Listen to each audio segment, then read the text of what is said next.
Hi అండి. ఇప్పుడు నేను మీకు ఓ కొత్త సిరీస్ వినిపిస్తున్నాను. సిరీస్ నేమ్ వచ్చి 'ప్రేమతో'.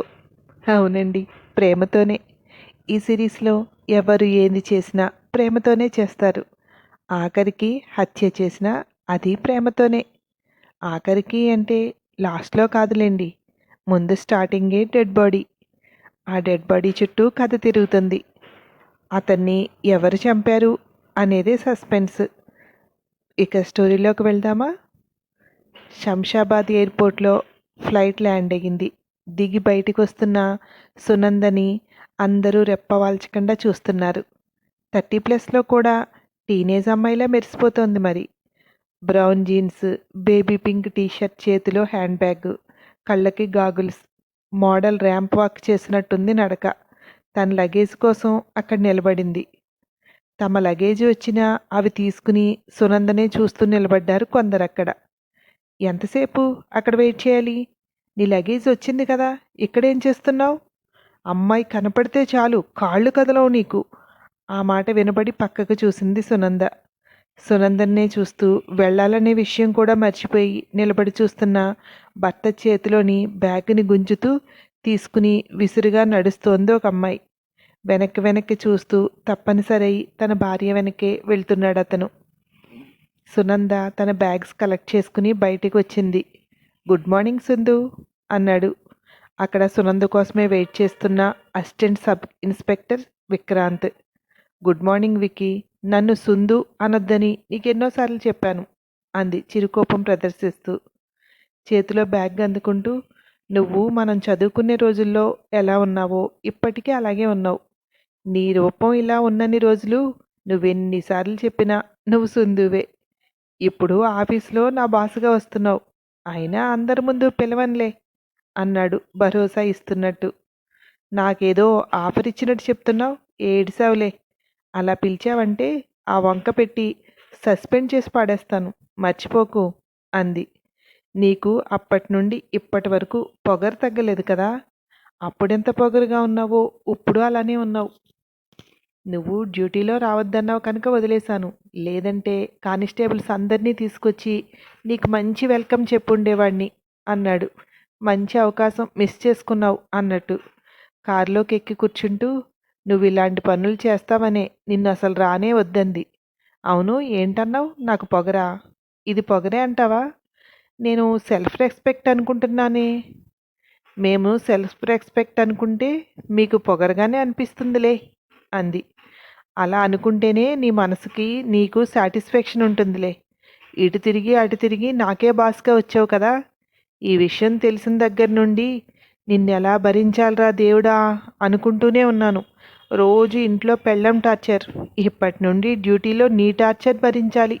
దేవుడా, ఈ ఇద్దరు ఆడవాళ్ళ నుండి నన్ను రక్షించు అన్నాడు. ఏంటి, ఇంకా ఇదే కారు వాడుతున్నావా? నువ్వు ఎప్పటికీ అప్డేట్ అవుతావురా. నువ్వు నీ డొక్కు కారు. ఇది దారిలో ఎక్కడన్నా ఆగిపోవాలి, చెప్తా నీ పని అంది సునంద. నేనేం చేయను? నా పెళ్ళానికి ఇది సెంటిమెంట్. దీన్ని మారుస్తానంటే తను నన్ను మార్చేస్తుంది అన్నాడు. అవునా? నిన్ను మార్చేని తెలివితేటలున్నాయా? అడుగుతానుండు అంది. అమ్మో, అడిగావు కనుక మార్చదు.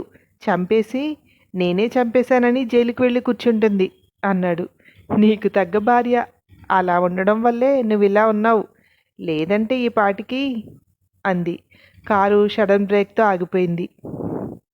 నువ్వు ఈ కారు మార్చవు, ఇది ఆగక మానదు. ఇదే వేసుకురావాలా? నేనేదో క్యాబ్ బుక్ చేసుకొచ్చేదాన్ని కదా అంది విసుగ్గా. ఈ బుజ్జిముండా ఈ మధ్య ఆగట్లేదే. ఎందుకని ఈరోజు ఆగింది? దిగి వెళ్ళి బానెట్ ఎత్తి చూస్తున్నాడు. కారులోంచి దిగిన సునంద అటు ఇటు చూస్తుంటే రోడ్డు కొంచెం దూరంలో ఒక గోనె మూట కనిపిస్తోంది. అది రక్తంతో తడిసినట్టుంది. విక్కీ, ఇట్రా అంది అటే చూస్తూ. ఈ కారుని నడిపించే పనిలో ఉన్నాను. ఇక్కడ ఏం కనిపించింది నీకు అద్భుతం అంటూ వచ్చాడు సునంద దగ్గరికి. ఒక్కసారి అటు చూడు. అక్కడ గోనె సంచి మూట. అది రక్తంతో తడిసినట్లేదు అంది. నట్టు కాదు, రక్తంతో తడిసిందే. ఉండి చూస్తాను అని దగ్గరికి వెళ్ళి ఒక్కసారిగా గాఢంగా స్మెల్ పీల్చి, ఇది ఖచ్చితంగా మనిషి శవం. చూసావా, నా కారుని తిట్టావు. నేనే కాదు, నా కారు కూడా డ్యూటీ చేస్తుంది. ఇక్కడ శవాన్ని చూసి ఆగిపోయింది అన్నాడు. అబ్బో, నిన్ను నీ కార్నే మెచ్చుకోవాలి. ఫోన్ చెయ్యి, మన వాళ్ళని పిలిపించు. ఈ ఏరియాస్ ఏ సర్కిల్లోకి వస్తుందో వాళ్ళకు కూడా ఇన్ఫామ్ చెయ్యి. ఫోరెన్సిక్ వాళ్ళని కూడా రమ్మను అంది. ఫోన్లో చెప్పాల్సిన వాళ్ళందరికీ చెప్పాడు. కానిస్టేబుల్ వచ్చాక వాళ్ళ సాయంతో కారును తోసి ఓ పక్కగా ఆపాడు. సునంద ఆ మూట దగ్గర చుట్టూ అంతా పరిశీలిస్తోంది. అక్కడన పగిలిన 2 గాజు ముక్కలు కనిపించాయి. తను టచ్ చేయకుండా ఫోరెన్సిక్ వాళ్ళు వచ్చాక అవి చూపించింది. ఆ ఏరియా ఎస్ఐ వచ్చిన తర్వాత విక్రాంత్ వాళ్లకు సునందను పరిచయం చేశాడు. ఫోరెన్సిక్ వాళ్ళు ఆ గోని సంచిని చాక్తో ఓపెన్ చేసిన శవం దగ్గరకు ముడిచిపోయినట్టుంది. అంటే అప్పుడే మూట కట్టి ఒక 5-6 గంటలు అయ్యుండొచ్చు. కానీ ఇంకా రక్తం ఓడుతూనే ఉంది అంటే బహుశా బతికుండగానే మూట కట్టి పడేశారా అనుకుంది సునంద. మనం వెళ్దాం సునంద, వాళ్ళు చూసుకుంటారులే అన్నాడు విక్రాంత్. రాబోతూ అటు చూసింది సునంద.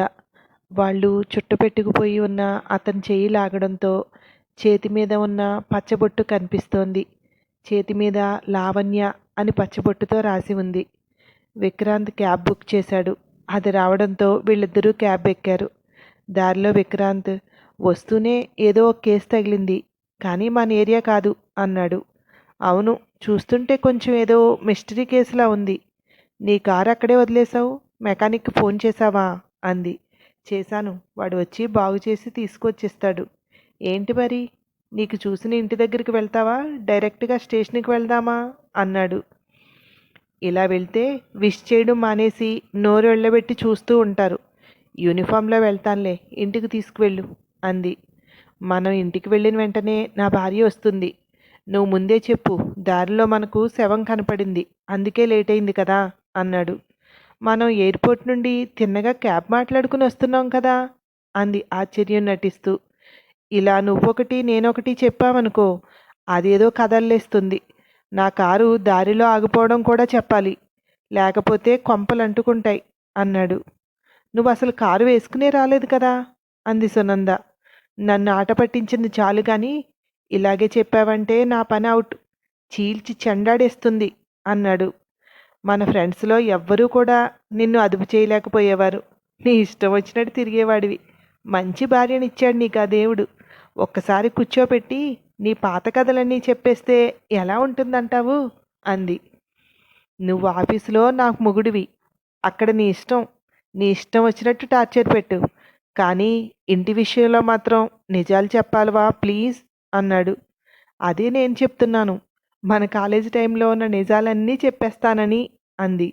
తల్లి, నీకో దండం, నన్ను వదిలే, పిల్లా పాపలతో ఉన్నవాణ్ణి అన్నాడు నాటకీయంగా చేతులు జోడిస్తూ. ఇంటి దగ్గర దిగేసరికి విక్రాంత్ భార్య ఉషా ఎదురొచ్చింది. మేడం బాగున్నారా? ఎప్పుడో మా పెళ్ళిలో చూశాను మిమ్మల్ని, అప్పుడు అనిపించింది అబ్బా ఎంత అందంగా ఉన్నారు అని. అప్పటికి ఇప్పటికీ మీ అందం పెరిగిందే కానీ తరగలేదు అంది కొంచెం అసూయగా.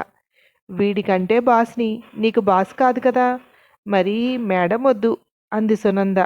అదే అనుకున్నాను వదినా, కానీ మీరేమనుకుంటారో అని. మీ ఇద్దరు క్లాస్మేట్స్ అని చెప్పారు మా ఆయన అంది. అవునమ్మా, అందుకని నువ్వు నన్ను వదినా అనే పిలువు అంది సునంద. మీరెంత మంచివారు, నన్ను బాగా అర్థం చేసుకున్నారు. మా ఆయన ఉన్నారు, ఎప్పుడూ ఏదో ఒకటి తిడుతూనే ఉంటారు. బ్రేక్ఫాస్ట్ మీ రూమ్లోనే పెట్టేశాను, తినండి. ఆవిడ ఫ్రెష్ అయ్యి వస్తారు, మీరు రండి అంది విక్రాంత్తో. సునంద బ్యాగ్స్ తీసుకుని ఆ ఇంట్లో పెట్టి భార్య వెనకే వాళ్ళ ఇంటికి వెళ్ళాడు. ఇద్దరిళ్ళకి 2 ఇళ్ళు మధ్యలో ఉన్నాయి. లోపలికి వెళ్ళి ఫ్రెష్ అయ్యి ఉషా అక్కడ పెట్టిన టిఫిన్ తిని యూనిఫామ్లో బయటకు వచ్చింది. ఇలా మిమ్మల్ని చూస్తుంటే వదిన అని పిలవాలి అనిపించట్లేదు, మేడం అనే పిలవాలనిపిస్తుంది. మీరు యూనిఫామ్లో ఉంటే మాత్రం మేడమే అంది ఉష. నీ ఇష్టమమ్మా, నీకు ఎలా పిలాలనిపిస్తే అలా పిలు అంది. విక్రాంత్, సునంద ఇద్దరు స్టేషన్కి వెళ్ళారు. స్టేషన్ ముందు జీప్ ఆగడంతో కానిస్టేబుల్స్ అందరూ బయటకు వచ్చి సెల్యూట్ చేసి బొకేలతో వెల్కమ్ పలికారు. లోపలికి వస్తుంటే అప్పటికే అక్కడ ఒక అమ్మాయి కూర్చుని ఉంది. లోపలికి వెళ్తూ, ఏంటి ఈ అమ్మాయిని ఇక్కడ కూర్చోబెట్టారు అన్నాడు విక్రాంత్. సార్, ఆవిడ మీతోనే మాట్లాడతానంటున్నారు. వాళ్ళు హస్బెండ్ కనిపించట్లేదట, కంప్లైంట్ ఇవ్వడానికి వచ్చారు అన్నాడు. కంప్లైంట్ తీసుకున్నావా అన్నాడు విక్రాంత్. తీసుకున్నాను సార్, మీతో మాట్లాడితే కానీ వెళ్ళనంటోంది అన్నాడు కానిస్టేబుల్. సరే పంపించు అంటూ సునందతో ఆమె రూమ్లోకి వెళ్ళాడు. తన సీట్ చూపిస్తూ, నువ్వు వచ్చిన వెంటనే ఏదో కేసు కూడా తగిలింది, లోపలికి రమ్మన్నాను, మాట్లాడు అన్నాడు. కొంచెం రెస్పెక్ట్తో మాట్లాడడం నేర్చుకోండి మిస్టర్ విక్రాంత్ అంది Sunanda. Sorry madam. Okay madam అన్నాడు విష్ చేస్తూ.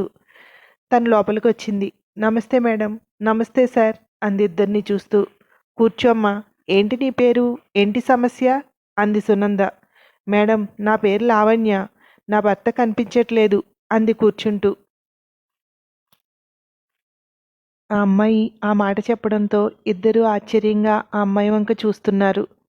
వివరంగా చెప్పు, నీ భర్త ఎక్కడికి వెళ్ళాడు, ఎప్పటి నుండి కనిపించట్లేదు అంది సునంద. 2 సంవత్సరాల క్రితం దుబాయ్ వెళ్ళారు.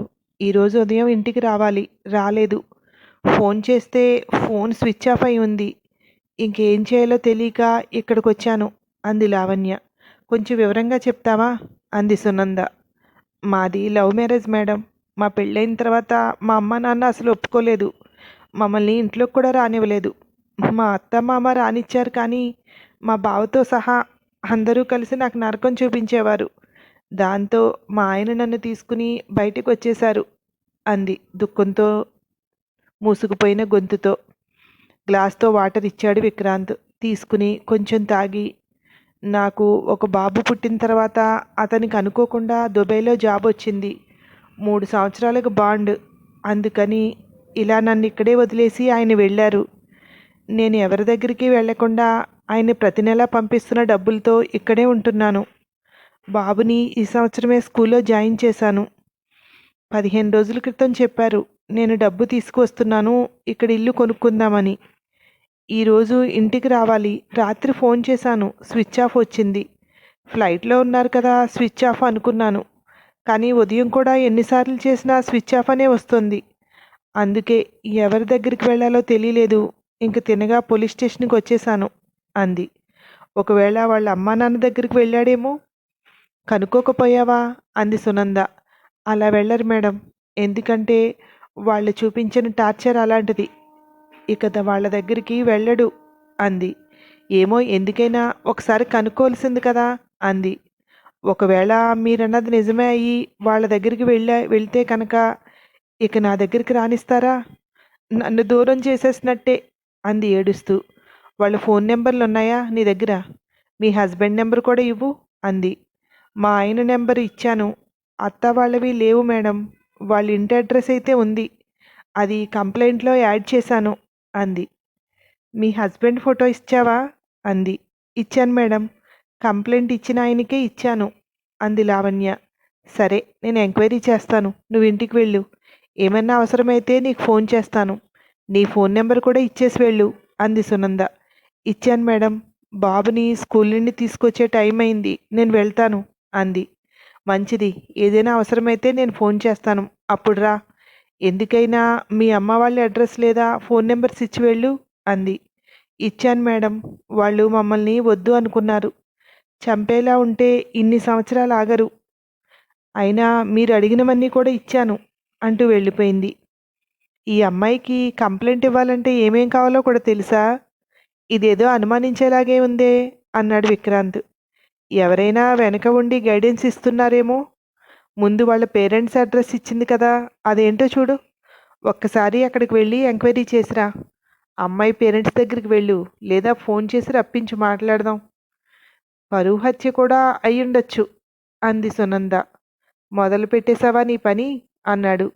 మనం చేయాల్సిన డ్యూటీ ముందు చెయ్యాలి, ఆ తర్వాతే మిగిలినవి. ఈ కేసేంటో ఐడియా రావాలంటే వాళ్ళతో మాట్లాడాలి. ఈ అమ్మాయి మీద కన్నేసి ఉంచాలి. ఫోన్ నెంబర్స్ ఇచ్చింది కదా, కాల్ డేటా కూడా తీ. ఆ ఇన్స్పెక్టర్కి ఫోన్ చేశావా? ఏమైందట? శవాన్ని పోస్ట్మార్టంకి పంపించారా అంది సునంద. ఏమో, మనకి కేసు వస్తుందని తెలియదు కదా, అందుకని నేను ఫాలో అప్ చేయలేదు మేడం. ఇప్పుడే ఫోన్ చేస్తాను, వాళ్ళకి ఫోన్ చేసి విషయం చెప్తాను అని విష్ చేసి బయటికి వెళ్ళాడు విక్రాంత్. అక్కడ ఫార్మాలిటీస్ అన్నీ కంప్లీట్ అయ్యి శవాన్ని పోస్ట్మార్టంకి తరలిస్తుండగా కానిస్టేబుల్ అజిత్ వచ్చి, సార్, ఈ కేసు బోయినపల్లి పోలీస్ స్టేషన్కి షిఫ్ట్ అవుతోంది. మీ ఫోను స్విచ్ ఆఫ్ ఉంది సార్. మన స్టేషన్ నుండి నాకు ఫోన్ వచ్చింది అన్నాడు. బోయినపల్లి పోలీస్ స్టేషన్ అంటే మనకి ఇన్ఫర్మేషన్ ఇచ్చింది వాళ్ళే కదా అన్నాడు యాదేశ్. అవును సార్, అక్కడ ఒకటి మిస్సింగ్ కేసు వచ్చిందట. ఇతని చేతిపై లావణ్యనే పచ్చబొట్టు ఉంది కదా. నా భర్త మిస్ అయ్యాడు అని కంప్లైంట్ ఇచ్చిన అమ్మాయి పేరు కూడా లావణ్యట అన్నాడు. అయితే మొదట వీడిని చూసిన వాళ్ళకే కేసు షిఫ్ట్ అవుతుందా? కానీ ఆ ఇన్స్పెక్టర్ ఏముందయ్యా కత్తి అన్నాడు. ఆ ఎస్ఐ ఏఎస్పి ఇద్దరు క్లాస్మేట్స్ అట. ఇద్దరి మధ్య ఏదో ఉందనుకుంటున్నారు అన్నాడు. నాకు చాలా ఇన్ఫర్మేషన్ తెలుసు అన్న కాన్ఫిడెన్స్తో. ఆహా, అలాగా, అయితే మనకి ఏదైనా పని జరుగుతుందేమో చూడు అన్నాడు. ఆమెను చూడ్డానికి కత్తిలా ఉందని మీరే అనుకున్నారు. ఆమె కళ్ళు చూడలేదు సార్ మీరు, అవి చురకత్తిల్లా ఉన్నాయి. తన ఒక్క చూపు చూస్తే నిలువునా చీరేస్తున్నట్టుంది. పడే రకం కాదు సార్ అన్నాడు. అలాంటి వాళ్ళైనా మన నుండి తప్పించుకున్నారా? చూస్తూ ఉండు. ఈ కేసు అవకాశంగా తీసుకుని ఆ ఎస్పీతో ఫ్రెండ్షిప్ మెయింటైన్ చేసి ఆ విక్రాంత్ గాడిని తప్పించి ఆ ప్లేస్లోకి నేను వెళ్తాను అన్నాడు యాదేశ్. సార్, ఏం మాట్లాడుతున్నారో మీకు అర్థమవుతుందా? మీరు ఎస్పీ నుండి ఏఎస్పీకి వెళ్తాను అంటున్నారు అన్నాడు అజిత్. కాదు, ఆ అమ్మాయి బాయ్ ఫ్రెండ్ అవతారం ఎత్తుతాను. మంచి కేసు మిస్ చేసుకున్నామయ్యా. భర్త కనిపించట్లేదు అని కంప్లైంట్ ఇచ్చింది కదా, ఆమె అదే ఇతని భార్య. అదైతే కనుక ఒక కేసు మిస్ అయిపోయినట్టే అన్నాడు. ఆ అమ్మాయిని నయానో భయానో ఒప్పించి మీకు అనుకూలంగా మార్చుకుందరు కదా. మీ నుండి ఇద్దరు తప్పించుకున్నారు. ఆ ఎస్పీ విషయంలో మీకు ఇదంతా జరుగుతుందనిపిస్తుందేమో, కానీ నాకైతే ఇదేం జరిగే పని అనిపించట్లేదు. గట్టి నమ్మకం కూడా ఉంది జరగదని అన్నాడు అజిత్. ఎప్పుడూ అపశకునం మాటలే కానీ ఒక్క మాట శుభం పలకవు కదా. ఆ స్టేషన్కి ఫోన్ కలుపు, నేను మాట్లాడతాను అన్నాడు. సార్, నేను ఫ్యాక్ట్ ఆలోచిస్తున్నాను, మీరు ఊహల్లో విహరిస్తున్నారు అన్నాడు. నువ్వు ఊహ అటుంటే గుర్తొస్తుంది. నువ్వు చూసావా అమ్మాయిని? అదే ఎస్పీని. ఇంకా కళ్ళ ముందే ఉందయ్యా. ఆ jeans, baby pink T shirt, ఆమె రంగు అన్నాడు. సార్ సార్, చుట్టూ విలేకరులు కూడా వస్తున్నారు. మీ మాటలు విన్నారంటే ప్రాబ్లం అయిపోతుంది అన్నాడు. సరే, ముందు ఫోన్ కలుపు. ఎస్పీ లైన్లోకి వస్తే నాకు ఇవ్వు, లేదంటే నువ్వు చెప్పు ఎస్పీని రమ్మని, వచ్చి కేసు ఫైట్ పట్టుకు వెళ్ళమను అన్నాడు నిర్లక్ష్యంగా. ఈ వంకతో మళ్ళీ ఆమెను చూద్దామనే. మీరు గొప్ప రసికులు సార్. ఆవిడ రాదు, ఖచ్చితంగా ఏఎస్పీని పంపిస్తుంది అన్నాడు. రాకపోతే మనం వెళ్దాం, ఒకరోజు గ్యాప్ ఇచ్చి. ఏమైంది కేసు అని అడగడానికి పోతాం అన్నాడు. వీడు మారడు. వీడికి సరైన బుద్ధి చెప్పాలంటే ఆ ఎస్పీ సరిగ్గా బుద్ధి చెప్పేలాగా ఉంది. వీడి చేతిలో చిక్కకుండా వీడికి సరైన బుద్ధి చెప్పేలాగా ఉంటే భలే ఉండును. దేవుడా, అలా వరం ఇవ్వవా ప్లీజ్. స్టేషన్కి వచ్చే ఆడవాళ్ళకి వీడి గోల వదిలించు అనుకున్నాడు అజిత్ మనసులో. ఫైలు స్టేషన్ మారింది. విక్రాంత్, ఆ అమ్మాయిని పిలిపించు, బాడీ ఐడెంటిఫికేషన్ కోసం అంది సునంద. ఫోన్ చేశాను మేడం, వస్తూ ఉంటుంది అన్నాడు విక్రాంత్. అక్కడికి ఒక ఆటో వచ్చి ఆగింది. ఆటోలో నుండి లావణ్య ఒక 3 సంవత్సరాల బాబుతో దిగింది. వీళ్ళ దగ్గరికి వస్తూ, మేడం రమ్మన్నారట అంది. అదే, లోపల ఒక బాడీ ఉంది. నువ్వు చెప్పిన లక్షణాలకి కొంచెం దగ్గర పోలిక ఉంది. దాన్ని ఒక్కసారి నువ్వు చూసి నీ భర్త అవునో కాదో చెప్పాలి అంది సునంద. ఆయన అయి ఉండరు మేడం, ఆయన చనిపోరు, నాకు నమ్మకం ఉంది అంది వెనక్కి తిరిగి వెళ్తూ. అదే మాట ఆ శవాన్ని చూసి చెప్పు. చిన్నబాబుని ఎందుకు తీసుకొచ్చావు? బాబునిటివ్వు. లావణ్య చేతిలో నుంచి బాబునెత్తుకుని విక్రాంత్కి సైగ చేసింది సునంద. విక్రాంత్ ఆమెను లోపలికి తీసుకువెళ్ళాడు.